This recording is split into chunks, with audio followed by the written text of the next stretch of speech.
Twelfth में विद्युत का एक चैप्टर है जिसमें क्वेश्चन पूछा जाता है कि अक्षीय स्थिति में विद्युत क्षेत्र की तीव्रता या फिर निरक्षीय स्थिति में विद्युत क्षेत्र की तीव्रता ज्ञात करने हेतु सूत्र की स्थापना कीजिए। तो आज के इस वीडियो लेक्चर में हम देखेंगे कि अक्षीय स्थिति में विद्युत क्षेत्र की तीव्रता कैसे हम ज्ञात करते हैं।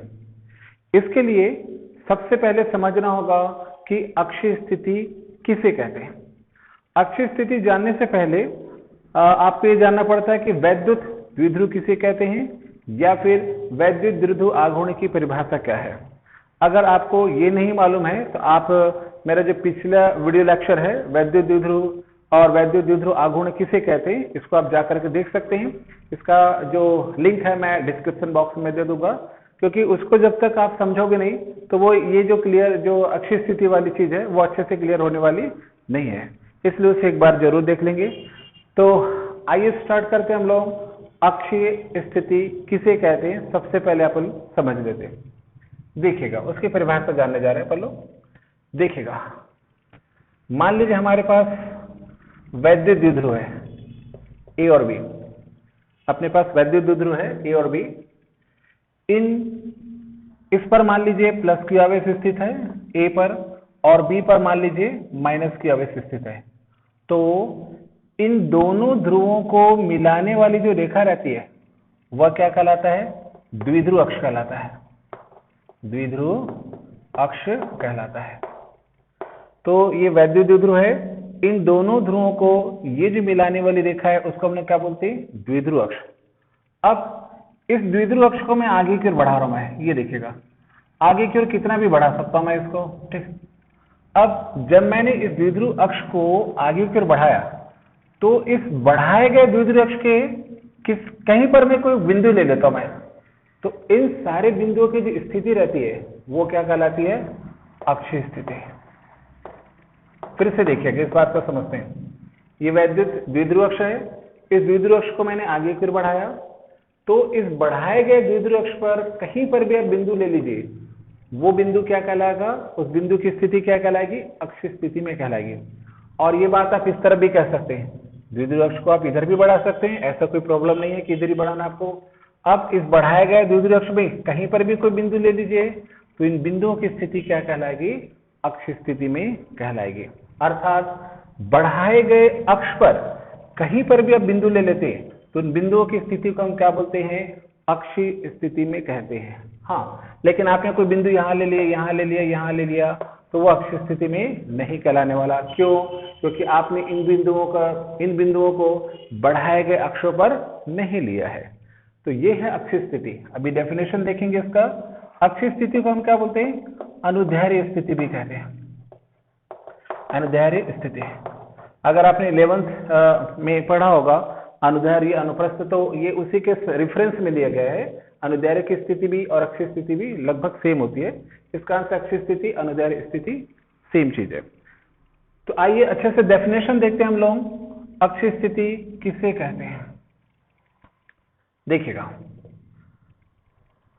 हमने ले लिया है एक वैद्युत द्विध्रुव, जिसमें वैद्युत द्विध्रुव है ए और बी, जिस पर प्लस क्यू और माइनस की आवेश है। यहां पर हमने ले लिया है द्विध्रुव अक्ष है, इस द्विध्रुव अक्ष को हमने बढ़ाया और इस बढ़ाए गए द्विध्रुव अक्ष पर एक बिंदु P लिया, तो इस P को हम क्या बोलते हैं? अक्षीय स्थिति में कहते हैं। तो परिभाषा सुनिएगा, अक्षीय स्थिति किसको बोलते हैं। अब इसी बिंदु P पर हम क्या चाहते हैं? विद्युत क्षेत्र की तीव्रता E हेतु सूत्र की स्थापना करना चाहते हैं। तो परिभाषित करते अक्षीय स्थिति को, वह बिंदु जहां विद्युत क्षेत्र की तीव्रता ज्ञात करनी है, वह बिंदु जहां विद्युत क्षेत्र की तीव्रता ज्ञात करनी है वह बढ़ाए गए द्विध्रुव अक्ष पर स्थित होता है, तो उस बिंदु को इस द्विध्रुव के सापेक्ष में अक्षीय स्थिति में कहा जाता है। तो यह है अक्षीय स्थिति की परिभाषा। आइए अक्षीय स्थिति में इस बिंदु P पर विद्युत क्षेत्र की तीव्रता है तो सूत्र की स्थापना करते हैं। तो मान लीजिए हमारे पास एक वैद्युत द्विध्रुव है ए और बी, ये द्विध्रुव अक्ष है। बिंदु ए पर प्लस क्यू आवेश स्थित है और बिंदु बी पर माइनस क्यू आवेश स्थित है। इस दोनों ध्रुवों के जो बीच की दूरी है हम ले लेते क्या, 2l ले लेते हैं। दोनों ध्रुवों के बीच की दूरी क्या, 2l है। इस वैद्युत द्विध्रुव अक्ष को हमने बढ़ाया। इस बढ़ाए गए द्विध्रुव अक्ष पर एक बिंदु P लेते हैं जहां पर हमें विद्युत क्षेत्र की तीव्रता E हेतु सूत्र की स्थापना करनी है। अब स्टार्ट करते हैं। इस वैद्युत द्विध्रुव के मध्य बिंदु O से हम मान लेते हैं कि r दूरी पर ये जो बिंदु P है वो स्थित है। तो वैद्युत द्विध्रुव के मध्य बिंदु O से स्मॉल r दूरी पर एक बिंदु P है और इसी बिंदु P पर हमें विद्युत क्षेत्र की तीव्रता E के लिए सूत्र की स्थापना करनी है। ओके, अब जैसे अपने मध्य बिंदु बोला तो चूंकि दूरी कितना है, 2l है, तो जैसे अपने मध्य बिंदु बोला ये दूरी आधा आधा हो जाएगा, l और l हो जाएगा। ओके, अब देखिएगा इस बिंदु P पर इस प्लस क्यू आवेश का प्रभाव पड़ेगा और इसी बिंदु P पर माइनस क्यू आवेश का भी प्रभाव पड़ेगा। इसका मतलब अब हम क्या करेंगे, बिंदु P पर प्लस क्यू आवेश के लिए गणना करेंगे और फिर बाद में बिंदु P पर माइनस क्यू आवेश के लिए गणना करेंगे। आइए सबसे पहले अब करते हैं प्लस क्यू आवेश के लिए। तो बिंदु A पर प्लस क्यू आवेश के कारण विद्युत क्षेत्र की तीव्रता, तो आपने विद्युत क्षेत्र की तीव्रता के लिए ठीक आपके पास सूत्र होता है E = 1/4πε0 K इंटू, अपने पास सूत्र होता है, एक आवेश होता है, तो अपने पास आवेश क्या है, प्लस क्यू, और दोनों आवेशों की बीच की दूरी का वर्ग। तो बीच की दूरी, तो यहाँ पर हम क्या करेंगे, दूरी लेते हैं, यहाँ तक की दूरी काउंट कर रहे हैं पहले, तो दूरी हो जाएगा AP और उसका हो जाएगा वर्ग। तो ये है विद्युत क्षेत्र की तीव्रता के लिए। ठीक है, अभी सिर्फ प्लस के आवेश के कारण पे 1/4πε0 K Q अपॉन दूरी का वर्ग, तो दूरी यहाँ से काउंट हो रही है बिंदु A से, तो AP का वर्ग हो जाएगा। यहाँ पर K क्या है, K जो है वो एक कोई माध्यम है, अर्थात ये जो वैद्युत द्विध्रुव है वो K परिवैद्युतांक के किसी माध्यम में रखा हुआ है, ऐसा माना जाता है। अब देखिएगा, चूंकि मैं दो बार कैलकुलेशन करूंगा, एक बार प्लस क्यू आवेश के लिए, एक बार माइनस क्यू आवेश के लिए, इसलिए हमारे पास विद्युत क्षेत्र की दो तीव्रताएं प्राप्त होंगी। पहली स्थिति के लिए हम लोग ले लेते हैं E1 और इस विद्युत क्षेत्र की दिशा होगी A से P दिशा में, AP दिशा में, अर्थात विद्युत क्षेत्र की दिशा हम लोग मान लेते हैं E1 इस ओर है। ये हो गया आपके पास, यहाँ तक हो गया। उसके बाद 1/4πε0 K, ये रहा आवेश, और AP कैसे निकालेंगे, ध्यान से देखिएगा। समस्त दूरियां मध्य बिंदु O से नापी जाती है, तो मुझे काउंट करना है कितना, AP काउंट करना है, ये काउंट करना है, और दूरी मुझे फाइनली यहाँ से निकालना होता है। तो इतना भाग निकालने के लिए इतने पूरे में से इतने को घटा देते हैं, अर्थात OP में से हम घटा देंगे किसको, OA को घटा देंगे। वर्ग है तो वर्ग कर दिया अपन ने, 1/4πε0 K Q OP कितना अपने पास पूरा पूरा R, और OA यहाँ से यहाँ तक कितना है L। तो ये हो जाएगा equation number 1/4πε0 K Q R - L का होल स्क्वायर। ये आ गया बिंदु A पर प्लस क्यू आवेश के कारण से विद्युत क्षेत्र की तीव्रता है। तो ठीक इसी प्रकार से हम करेंगे बिंदु B के लिए। तो मैं आपको एक बात बता देना चाहता हूं, अगर आपने यहां तक बहुत अच्छी तरीके से समझ लिया तो इसका मतलब मान के चलिए यही चीज अभी फिर से रिपीट होने वाला है, उसके बाद केवल मैथ्स का कैलकुलेशन है। तो फिजिक्स में अक्सर चीजें बहुत बड़ी बड़ी होती है, लेकिन अगर ध्यान से देखोगे तो जो प्रोसेस है मैक्सिमम टाइम में रिपीट मोड में होता है। तो स्टार्टिंग का जो बेसिक है उसको बहुत अच्छी तरह से आप समझ लेते हैं तो आपके लिए आगे की चीजें कोई दिक्कत नहीं होती है। तो देखते हैं हम लोग, अब बिंदु A की जगह हम बात करेंगे बिंदु B पर। इसी प्रकार बिंदु B पर माइनस क्यू आवेश के कारण विद्युत क्षेत्र की तीव्रता, विद्युत क्षेत्र की तीव्रता। तो चूंकि हमने एक बार ले लिया है, E1 ले लिया है, तो सेकंड टाइम में लेंगे क्या, E2 लेंगे। यहाँ पर सेम रहेंगी चीजें, 4 pi epsilon not 0 K, epsilon naught K, और फिर आवेश हो जाएगा Q। अब दूरी, क्योंकि दूरी आप यहाँ से काउंट कर रहे हैं, तो टोटल दूरी कितना हो जाएगा, BP²। और इसकी दिशा, क्योंकि ये प्लस है तो इसकी दिशा हम इस ओर ले रहे हैं, तो माइनस है तो इसकी दिशा इस ओर लेंगे, अर्थात कौन सी दिशा में ले रहे हैं, BP दिशा में ले रहे हैं, BP दिशा। ये हो गया। नेक्स्ट, फिर इससे काउंटिंग करेंगे हम लोग, 1/4 pi epsilon naught K Q BP, ये काउंट करना है। तो समझ दूरियां मध्य बिंदु O से नापी जाती है, तो इतना काउंट करना है। तो ये चीज दो भाग से मिलकर के बना है, OB और प्लस OP, तो हो जाएगा OB प्लस OP, या फिर आप लिख सकते हैं OP प्लस OB, वर्ग है तो वर्ग कर दिया। 1/4 पाई एप्सिलॉन नॉट K, ये रहा Q OP, OP का मान यहां तक देख सकते हैं आप, टोटल कितना है, R है, फिर प्लस OB, O से B तक की दूरी कितना अपने पास है, L है, तो आपने कर दिया L, ये हो गया स्क्वायर। ये रहा आपके पास इक्वेशन नंबर 2 E2 का, और आप यहाँ पर दर्शा देंगे डायरेक्शन E2 के लिए इस ओर है। तो हमने E1 और E2 निकाल लिया। ओके, क्योंकि हमारा उद्देश्य है विद्युत क्षेत्र बिंदु P पर विद्युत क्षेत्र की तीव्रता E ज्ञात करना। अभी तो हमने प्लस Q आवेश और माइनस Q आवेश के कारण से विद्युत क्षेत्र निकाला, बट फाइनली रिजल्टेंट जो है वो हमारे पास नहीं आया है बिंदु P पर। अब हम क्या कर लेते हैं, दो विद्युत क्षेत्र की तीव्रता है, उसका परिणामी मान लेते हैं E है। तो माना परिणामी तीव्रता, आपको पता होगा विद्युत क्षेत्र की तीव्रता को शॉर्ट में आप तीव्रता भी बोलते हैं। अब मान लेते हैं परिणामी तीव्रता कैपिटल E है। तो परिणामी निकालने के लिए हमेशा क्या करते हैं, अधिक में से कम को घटाते हैं। तो अब देखते हैं कि कौन सा वैल्यू अधिक होगा, E1 की वैल्यू अधिक होगी कि E2 की वैल्यू अधिक होगी बिंदु P के लिए।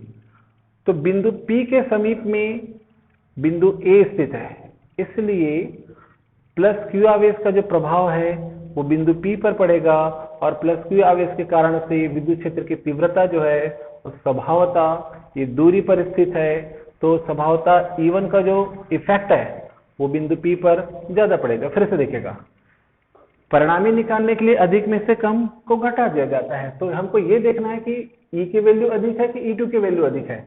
तो उसके लिए ये देखिए, इस बिंदु P की दूरी A से कम है और B से क्या है, ज्यादा है।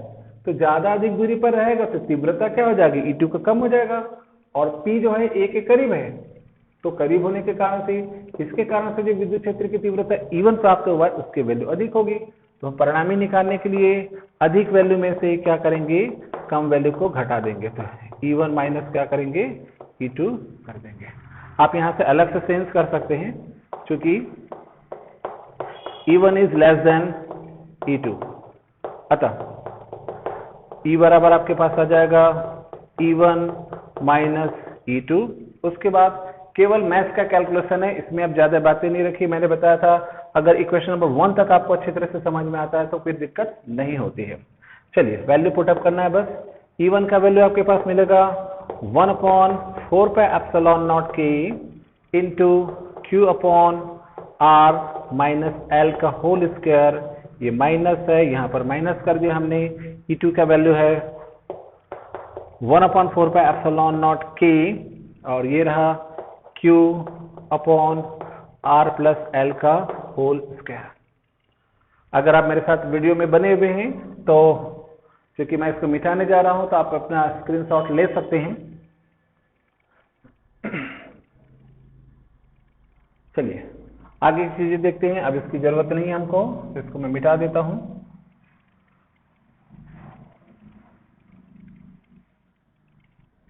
कभी भी आप फिजिक्स के जो व्यंजक होते हैं उसकी लंबाइयों पर कभी मत जाइए, उसकी सरलता पर जाइए। उससे मेन चीज क्या है, जैसे मेन चीज क्या मैंने बताया, इक्वेशन नंबर 1 तक समझना मेन है, और उसके बाद ये आपका माइंड है कि आप चीज़ों को फिर किस तरीके से लेते हैं, क्योंकि चीज़ें क्या है रिपीट मोड पे है, तो आपके दिमाग को विश्वास दिलाना होता है, यही मेन है। और उसके बाद तो मुझे रिपीट मोड पे करना है, रिपीट मोड के करने के पश्चात मुझे सिर्फ मैथ्स का कैलकुलेशन करना है, बाकी चीज़ें नहीं है। तो व्यंजक जो है हो सकता है कि आपकी कॉपी में 2 से 2.5 पेज तक जाए, बट रियलिटी क्या है, इक्वेशन नंबर 1 तक ही ये व्यंजक है, बाकी आपका दिमाग है कि कितना शार्प है। ओके, आगे देखते हैं कैलकुलेशन को। ये रहा ई अपने पास, इन दोनों में देखिएगा आपको कुछ कॉमन चीजें मिलेंगी, ये कॉमन आपको मिल रहा है और क्यू भी कॉमन मिल रहा है, तो इसको कॉमन फैक्टर को बाहर निकाल देते हैं। तो Q upon 4 pi epsilon naught के, तो अंदर में बच जाएगा, ये पूरा निकल गया है, तो ये बच जाएगा 1 अपॉन आर माइनस एल का होल स्क्वायर। फिर अपने पास है माइनस, ये सारी चीजें निकल गई है, तो बच जाएगा 1 अपॉन आर प्लस एल का होल स्क्वायर। अब मैथ्स का कैलकुलेशन बस रह गया है, ये चीजें सेम हो रही है। एलसीएम आ जाएगा अपने पास कितना, आर माइनस एल का whole square into r plus L का होल स्क्वायर। क्योंकि अलग अलग है तो लघुत्तम भी अलग अलग आ जाता है, cross multiplication R plus L का whole square minus R minus L का whole square. Q upon 4 pi epsilon naught K, इस पर a प्लस बी का होल स्क्वायर का फॉर्मूला लगेगा, तो हो जाएगा R square L square plus 2a भी होता है तो 2rl हो जाएगा। फिर ब्रैकेट लगाया अपन ने, a माइनस बी का होल स्क्वायर का फॉर्मूला रखेंगे, r square plus l square minus 2rl। जब भी माइनस का कैलकुलेशन इस प्रकार से आता है तो हमेशा सबसे पहले ब्रैकेट वाली चीजों को सॉल्व कर लीजिए, अन्यथा प्लस माइनस में कई लोगों से गलत होने की संभावनाएं रहती है। यहाँ पर देखिएगा a minus b a plus b, तो फॉर्मूला जाता है a square minus b square अर्थात r square minus l square, वर्ग है तो वर्ग रखे रहते हैं। उसके बाद क्यू अपॉन, ये एज इट इज रहेगा। अब ब्रैकेट ओपन करेंगे हम लोग, r square L square plus 2rl minus r square minus l square and minus minus plus 2rl upon में सेम चीज है, कोई चेंजेस नहीं है। उसके बाद ये आर स्क्वायर माइनस में, ये प्लस में है, ये एल स्क्वायर है, ये प्लस में है और ये माइनस में है, ये कैंसिल हो जाएंगे। आगे देखते हैं अपन।